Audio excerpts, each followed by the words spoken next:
Hello, welcome back to Informal Training Solutions. Today I'll be briefly explaining the antimalarials and other antiprotozoa drugs which are used in the other antiprotozoa infections, of course in a brief presentation. Now, of course we know that malaria is caused by the Plasmodium. Of course we know the species. Falciparum is the most virulent one, then the others, you know them. The vector is the female Anopheles mosquito. Now, malaria has unique enzymes and other features. Now we are having the heme polymerase enzyme, because you know that heme polymerase breaks down hemoglobin, non-toxin, hemozyme. Now we also know that parasite also synthesizes its own folic acid, which is required in DNA synthesis, and also photosynthesis can occur, but some radicals, free radicals which are produced by some drugs, will kill the parasites. Now, the mechanisms of actions of many antimalarials lie on these four. We shall be loitering around these four. Of course, how are they classified? We have the tissue chizonticides. I'm sure you're aware of them. Drugs that eliminate the development of dormant liver forms of hypnocytes. Blood chizonticides, they are active in the erythrocytic phase of the parasite in the life cycle. The gametocides, they kill the sexual stages and prevent transmission of malaria. Those which cause radical cure and those which are used as prophylaxis. Now, I've not explained the life cycle of parasite. We shall explain it in our presentation for therapeutics, but not here. Here let us just talk about these drugs. But I'm sure you're aware of the life cycle. Now, chemically, we have the quinolines. We have chloroquine, amodiaquine, and the primaquine. These are four aminoquinolines. We also have the sesquiterpene. Now, this is I'm sure in pharmacognosy you are aware of this. Sesquiterpene. These are artemisinin derivatives. The quinoline methanol, we have quinine and mefloquine. We also have lumefantrine, halofantrin, tetracycline, and of course the antifolates, where we have the sulfonamide, sulfodoxine, pyrimethamine, what called the fancida, atovaquine, and the other classification which you may be having in your notes, or which they are taught you. Remember, this is a presentation on antimalarials. Now, let us briefly look at the artemisinin derivatives. Of course, these are metabolized in the food vacuole of the parasite, forming free toxic radicals, which increases the oxidative stress, leading to damage and death of the parasite. Now, artemisinins have the highest clearance rate for the parasite. That's why they are the first line treatment of both complicated and uncomplicated malaria in certain individuals. Now, because they were originally derived from medicinal plant Artemisia annua in China, later it has spread to all of us here. Examples have artemisinin, artesunate, artemether dihydroartemisinin. Now, they are used in treatment of falciparum complicated malaria, and ACT therapy is used for treatment of uncomplicated falciparum malaria. You see, they are used in both severe and severe. Side effects, we have this, of course, dietary distress, dizziness, slow heart rate, because they can affect the QT. They can affect the QT interval. Because I remember in school we had a lady who did that research. What else? Now, which are those combinations which we have? We have artesunate amodiaquine, artemether artesunate mefloquine, artesunate sulfodoxine pyrimethamine, dihydroartemisinin, piperaquine. I'm sure you're aware of the brand names. Of course, they are contradicted in the first trimester of the pregnancy and in the children below 4 months. That's where here we use quinine. Now, let me go to quinine. Of course, this was originally extracted from the bark of chinchona tree, and it can inhibit the nucleic acid synthesis by complexing with the double-stranded DNA, preventing its separation, and again it can also bind to the Plasmodium enzyme heme polymerase. Now, the side effects we have chinchonism, anxiety, distress, headache, vertigo, blurred vision, tinnitus, ringing in ears.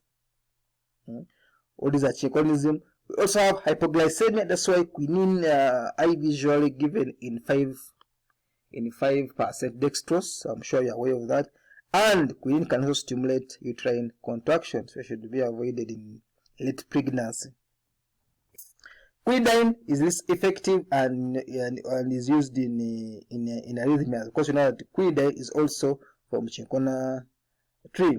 The mefloquine mechanism is also in the same class. The mechanism is unknown, but is available in SCT. I said above, available in SCT. Mefloquine. And taken quickly for prophylaxis of malaria by travelers. Sure, I have it somewhere. The other drugs which are used, we have amodiaquine, related to chloroquine, used in combination therapy with SCT for mild malaria, such as amodiaquine plus artesunate. Piperaquine, treatment of chloroquine-resistant fast paramalaria, used in combination with dihydroartemisinin.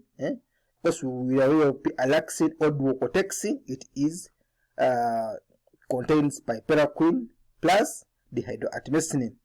Atovaquone, acts by disrupting the mitochondrial electron transport in the plasmodia. We have atovaquone proguanil.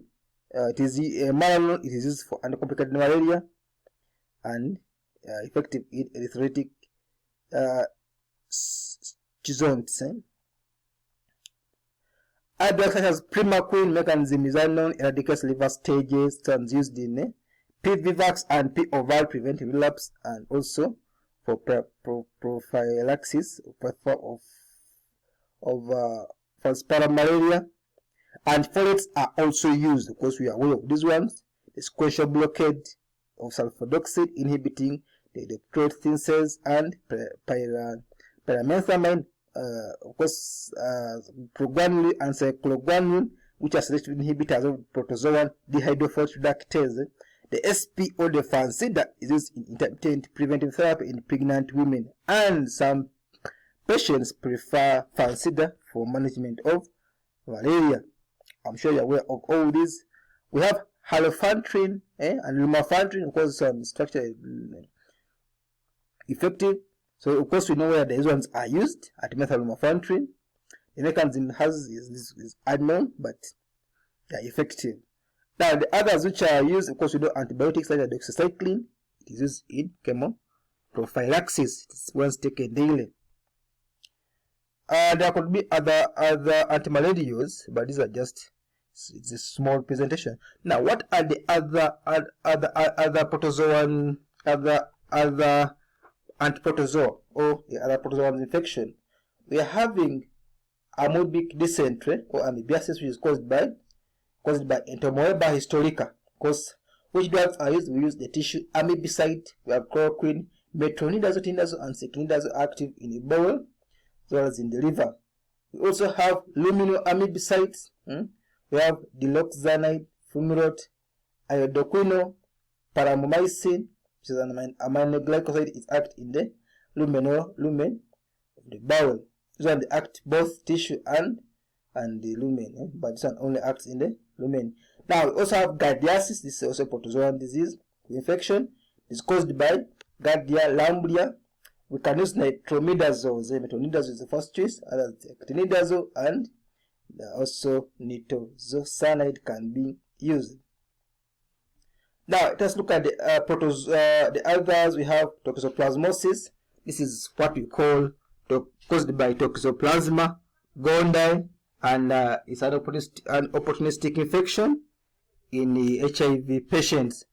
We can use pyrimethamine sulfadiazine or clindamycin plus pyrimethamine. However, we can also use pentamidine. Now, the other protozoan which we can talk about is trypanosomiasis.